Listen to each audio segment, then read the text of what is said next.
Hello students, chapter number 3 properties of gases में आज हम पॉलीट्रॉपिक प्रोसेस का वर्क डन का इक्वेशन डिराइव करने वाले हैं।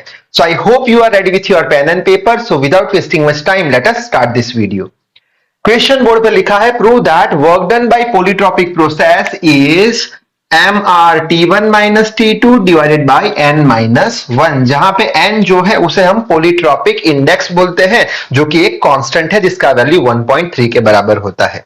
ये क्वेश्चन बहुत बार पूछा जाता है। ये क्वेश्चन को ऐसे भी पूछ सकते हैं कि derive the work done equation for polytropic process, तब भी हमें यही इक्वेशन डिराइव करना है।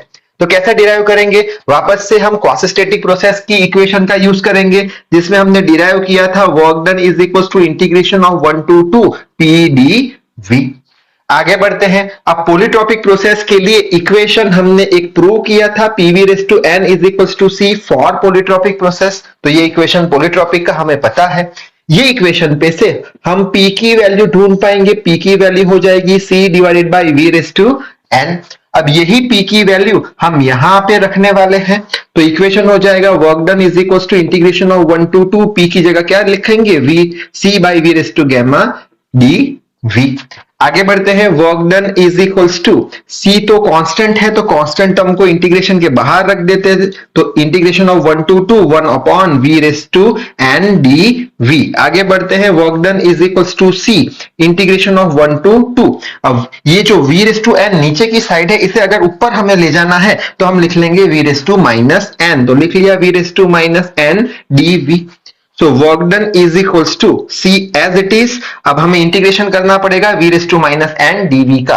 तो उसके लिए मैथ्स में हमने पढ़ा था एक equation integration of x raise to n dx का क्या होता था? उसका होता था x raise to n plus 1 divided by n plus 1। तो यही फॉर्मूला यहाँ पे भी हम लगाने वाले हैं। ये क्या हो गया? x raise to n। तो x रेज़ टू n का क्या होगा? x रेज़ टू n का होगा x raise to n plus 1 divided by n क्या है? माइनस n है यहाँ पे, तो n प्लस 1। तो ये हो गया इंटीग्रेशन 1 to 2। वापस से हम क्या करेंगे? ये नीचे की साइड क्या है? माइनस n प्लस 1 है, हमें क्या चाहिए? n माइनस 1 चाहिए। तो ये नीचे की साइड को हम नेगेटिव साइन से मल्टीप्लाई कर देंगे। तो work done is equals to c, ऊपर की side as it is minus n plus 1, नीचे की साइड नेगेटिव 1 से मल्टीप्लाई करेंगे तो ये पॉजिटिव हो जाएगा, नेगेटिव 1 से करेंगे तो ये नेगेटिव हो जाएगा। ठीक है। अब ऐसा हम एक ही साइड नहीं कर सकते, दोनों साइड करना जरूरी है, लेकिन हमने एक ही साइड किया है तो इक्वेशन को बैलेंस करने के लिए हम लिमिट्स इंटरचेंज कर देंगे। यानी ये 1 to 2 था तो मैं 2 to 1 कर दूंगा। क्यों? क्योंकि एक ही साइड नेगेटिव साइन से मल्टीप्लाई किया था। दोनों साइड करेंगे तो लिमिट एज इट इज रहेगी, एक ही साइड करोगे तो लिमिट को इंटरचेंज करना पड़ेगा। ठीक है, आगे बढ़ते हैं। Work done is equals to c।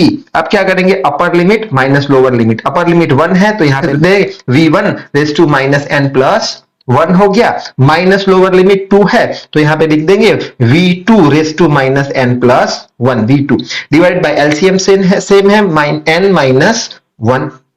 तो ये upper limit minus lower limit भी समझ में हमें आ गया। ठीक है, आगे बढ़ते हैं। अब इसका इक्वेशन हमें पता है क्या है? pv raise to n is equals to c। किसके लिए? पॉलीट्रॉपिक प्रोसेस के लिए। तो पॉइंट 1 पे हम लिख पाएंगे p1 v1 raise to n is equals to point 2 पे हम लिख पाएंगे p2 v2 raise to n is equals to c के बराबर। यानी c की जगह हम p1 v1 raise to n भी लिख सकते हैं, c की जगह हम p2 v2 raise to n भी लिख सकते हैं।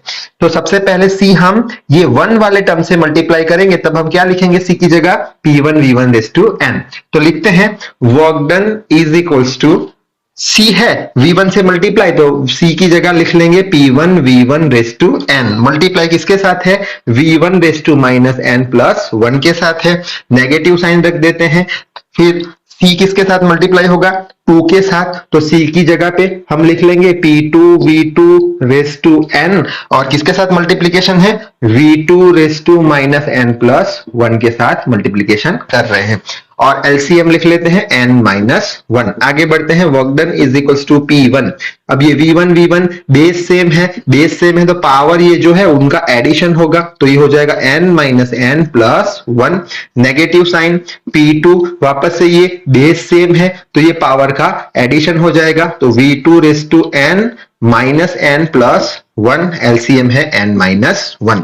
सो work done is equals to P1, अब ये n कैंसिल, सो V1 का पावर 1 माइनस P2, ये n कैंसिल, सो V2 का power 1 divided by n minus 1। आगे बढ़ते हैं, work done is equals to, अब हमें आइडियल गैस इक्वेशन पता है, कौन सा है, PV बराबर mRT।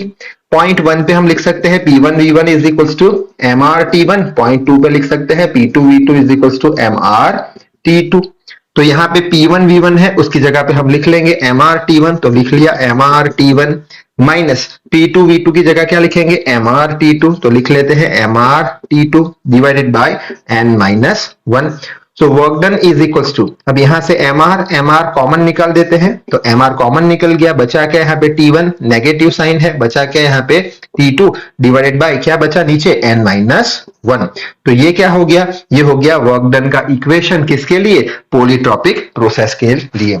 तो यहां तक हमें एग्जाम पे लिखने पे फुल मार्क्स मिल जाएंगे। तो इस वीडियो में बस इतना ही, तो तब तक के लिए पढ़ाई करते रहें। All the very best.